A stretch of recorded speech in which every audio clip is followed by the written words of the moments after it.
Ready பண்ணல, அவனே தான் வந்து நான் பேசுகிற மாதிரி அப்படின்னு நான் 2 வாரத்துக்கு முன்னாடியே சொல்லிட்டேன். அவனே அழகாக ரெடி பண்ணியிருக்கான். எப்படி பேசுகிறேன்னு பாருங்கள். சுதந்திர பறவையாய் என்னை பறக்க வைத்து அழகு பார்த்த சுதந்திர போராட்ட தியாகிகளை வணங்குகிறேன்.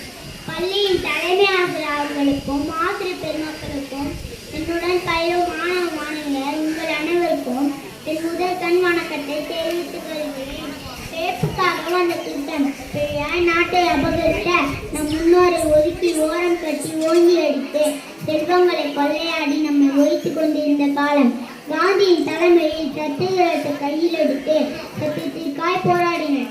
எத்தனை போராட்டங்கள்! உப்பு சத்தியகிரகம் என்கின்ற தந்தி யாத்திரை, வெள்ளையனை வெளியேற என்ற முழக்கம், கதராடை மட்டுமே உடுப்போம், அந்நிய பொருட்களை எரிப்போம், அரசு வேலையை துறப்போம் என்கின்ற ஒத்துழையாமல் இயக்கம் என பற்பல போராட்டங்கள்.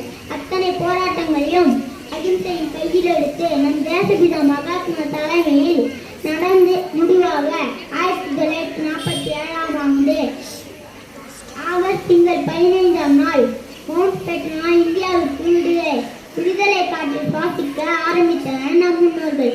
அதன் விளைவாக நாம் இந்தியாவில் சுதந்திரமாய் வாழ்ந்து கொண்டிருக்கின்றோம்.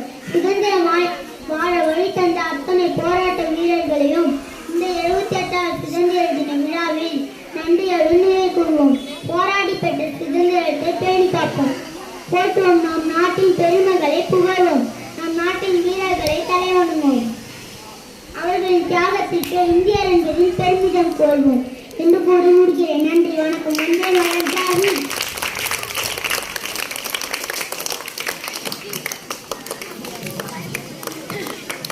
மிகவும் அருமை, நல்லாவே பேசின. பார்த்தீங்களா? உங்களுக்குள்ளே நிறைய ஆற்றல்கள்லாம் இருக்குது. நீங்களும் என்ன பண்ணலாம்?